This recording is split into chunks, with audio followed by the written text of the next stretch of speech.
மோடி என்ன பண்ணி கிழிச்சிட்டாரு, நாட்டையே வித்துட்டாரு அப்படின்னு சொல்லி ஓயாம ஒரு கூட்டம் வந்து கத்திக்கிட்டே இருக்கும்.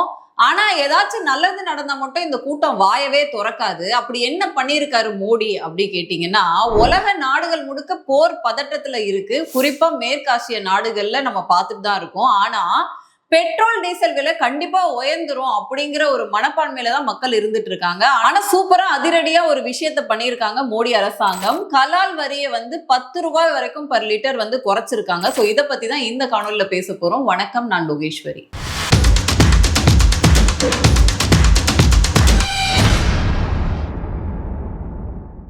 எதுக்கெடுத்தாலும் வள்ளுவர் கோட்டத்துல போராட்டம் பண்ணக்கூடிய எதிர்கட்சிகள் ஏதாச்சும் நல்லது நடந்தா இந்த நல்லது நடந்திருக்கு அப்படிங்கிறத கொண்டு போய் மக்கள் கிட்ட சேர்க்கிற பொறுப்பானது இங்க இருக்கக்கூடிய கட்சி தலைவர்களுக்கு இருக்கு. ஏன்னா வந்து இந்தியா அப்படிங்கிறது ஒரு செக்குலர் நாடாக வந்து யாரு பாக்குறாங்களோ இல்லையோ மோடி அவர்கள் அப்படிதான் பாக்குறாங்க அப்படிங்கிறத நம்ம பாக்குறோம். ஏன்னா இங்க குறிப்பிட்ட அந்த பதட்டத்தை உண்டாக்குற விஷயத்துக்கு மட்டும் பயங்கரமா ஹைப் கொடுப்பாங்க. பட் ஆனா ஏதாச்சும் ஒரு நல்ல விஷயம் நடந்திருக்கு, அதனால மக்களுக்கு ஏதோ ஒரு பலன் நடக்க போகுது அப்படின்னா அதை சொல்லக்கூடிய கடமையும் வந்து இங்க இருக்கக்கூடிய பத்திரிகைகளுக்கும் மற்றும் கட்சி தலைவர்களுக்கும் இருக்கு அப்படிங்கிறத நம்ம பாக்குறோம்.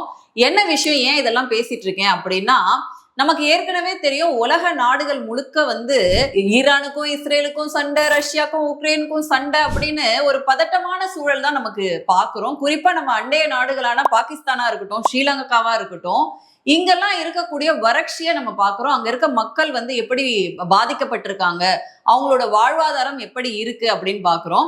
ஆனா நம்ம தொடர்ந்து வந்து மத்திய அரசை வந்து கேள்வி கேட்டுட்டு தான் இருக்கோம். இப்படி பண்ணிட்டாங்க, அப்படி பண்ணிருக்காங்க, இப்படி பண்ணிருக்கலாம், அப்படி பண்ணிருக்கலாம் அப்படின்னு. ஆனா எல்லா நாடுகளும் போர்ல வந்து முழுகி போய் கஷ்டப்படும் பொழுது நம்ம மட்டும் பாத்தீங்கன்னா இங்க ஜாலியா கிரிக்கெட் மேட்ச் விளையாடுறோம், ஹோலி விளையாடுறோம் அப்படின்னு நம்மளோட வாழ்க்கை வந்து போயிட்டு தான் இருக்கு. இப்ப என்ன விஷயம் பண்ணிருக்காங்க அப்படின்னா, சோ உலகம் முழுக்க வந்து எரிபொருள் சமாச்சாரம் வந்து பாத்தீங்கன்னா கண்ணா பின்னான்னு ஏறிட்டு இருக்கு அப்படின்னு சொல்லலாம். ஆனா மக்கள் வந்து ஒரு பதட்டத்துல இருக்காங்க அப்படிங்கிறது உண்மைதான். ஆனா மத்திய அரசு ஒரு சூப்பரான விஷயத்த பண்ணிருக்கு. குறிப்பா மோடி அரசுடைய இந்த மூவை வந்து எல்லாருமே பாராட்ட தான் செய்யறாங்க. கலால் வரியில அதிரடியா லிட்டருக்கு ₹10 வரைக்கும் குறைச்சு இங்க இருக்கக்கூடிய மக்களுக்கு ரிலீஃப் கொடுத்திருக்காங்க அப்படின்னு சொல்லலாம். மேற்காசியால இருக்கக்கூடிய இந்த பதட்டமான சூழ்நிலை அப்படிங்கிறது நாளுக்கு நாள் அதிகரிச்சுட்டு தான் இருக்கு. இதை நம்ம பார்த்துட்டு தான் இருக்கோம். இதன் காரணமாக இந்த கச்சா எண்ணெய் விலை அப்படிங்கிறது கண்ணா பின்னான்னு ஏறிட்டு இருக்கு. ஒரு மாசத்துல மட்டும் $70 இருந்த ஒரு பீப்பாய் அப்படிங்கிறது இன்னைக்கு வந்து $120 அப்படிங்கிறத எட்டி இருக்கு. இதனால பாத்தீங்கன்னா அண்டைய நாடுகள்ல இல்ல மற்ற நாடுகள்ல குறைஞ்சதுல 30% இருந்து 50% வரைக்கும் வந்து உயர்வானது ஏற்பட்டிருக்கு. ஆனா நம்ம மோடி அரசாங்கம் என்ன பண்ணிருக்காங்கன்னா அதிரடியா கலால் வரியை வந்து குறைச்சிருக்காங்க ₹10 பர் லிட்டர் வரைக்கும். சோ இதனால என்ன ஏற்படும் அப்படின்னா, பெட்ரோல் மேல இருக்கக்கூடிய இந்த ₹13 அந்த எக்ஸைஸ் டியூட்டி அப்படிங்கிறது ₹3 மாறும். அதே மாதிரி டீசல் மேல இருக்கக்கூடிய ₹10 எக்ஸைஸ் டியூட்டி அப்படிங்கிறது பூஜ்ஜியத்துல வந்து நிற்கும். இது வந்து மக்களுடைய சுமையை குறைக்கணும் அப்படிங்கிறதுக்காக மோடி அரசு அதிரடியா எடுத்திருக்கக்கூடிய விஷயம்.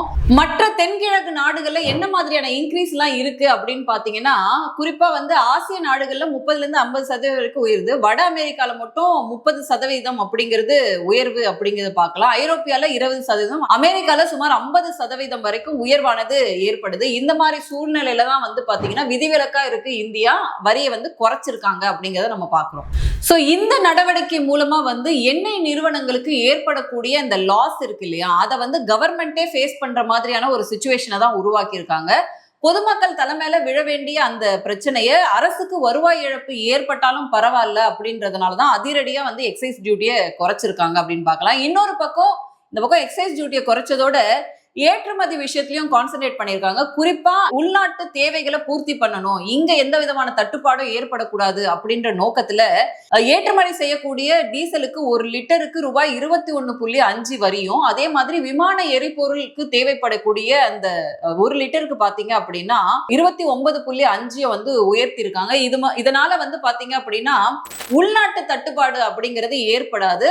சோ இந்த நடவடிக்கை அப்படிங்கிறது பாராட்டுக்குரிய நடவடிக்கை தான். நம்மளோட தேவைகளை பூர்த்தி பண்ணிட்டு வெளியில போகக்கூடிய அந்த ப்ராடக்ட்டுக்கு பாத்தீங்கன்னா கூடுதலா அந்த வரியை ஏற்றும் பொழுது உள்நாட்டு தேவைகளுக்கான நீடை வந்து சாட்டிஸ்ஃபை பண்ண முடியும் அப்படின்னு நம்புறாங்க. அரசுக்கு டைரக்டா இதனால இழப்பீடு இருந்தாலும் அது மக்கள் தலைமையில போய் விழக்கூடாது, அதே மாதிரி எண்ணெய் நிறுவனங்களும் இதனால பாதிக்கப்படக்கூடாது அப்படிங்கிற ஒரு சூப்பரான மூவை எடுத்திருக்காங்க இந்திய அரசு.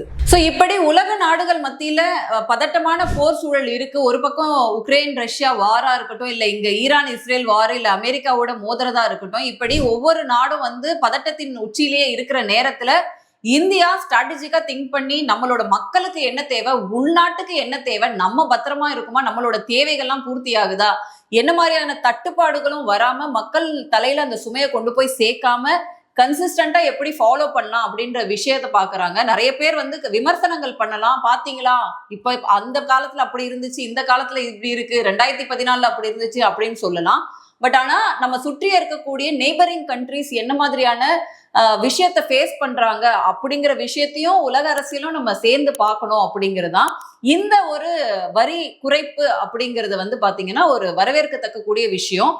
மக்களுக்கு இது பயனுள்ளதாக இருக்கும். ஈவன் ₹1 குறைச்சாலுமே அது மக்களுக்கு இங்க உள்ளூர்ல வந்து நாங்க ஆட்சிக்கு வந்தா ₹4 குறைப்போம், ₹5 குறைப்போம்னு டிராமா போடாம உண்மையில வந்து மக்கள் நலன்ல அக்கறை செலுத்துற மாதிரியான ஒரு விஷயம் தான். ஏன்னா பதட்டத்துல இருக்காங்க பொதுவாவே. கேஸ் சிலிண்டர் விஷயமாக இருக்கட்டும், இல்ல பெட்ரோல் டீசல் விஷயமா இருக்கட்டும், மக்கள் அவ்வளவு பதட்டத்துல இருக்கிறத நம்ம பாக்குறோம் கடந்த 1 மாதம் காலமாக. இந்த பதட்டத்தை குறைக்கிறதுக்கான ஒரு சின்ன மூவா இதை வந்து பார்க்கலாம் அப்படின்றதுதான். உங்களுக்கு ஏதேனும் கருத்து இருந்துச்சுன்னா கமெண்ட்ல சொல்லுங்க. மீண்டும் வேறொரு காணொளியில சந்திக்கிறேன். நன்றி, வணக்கம்.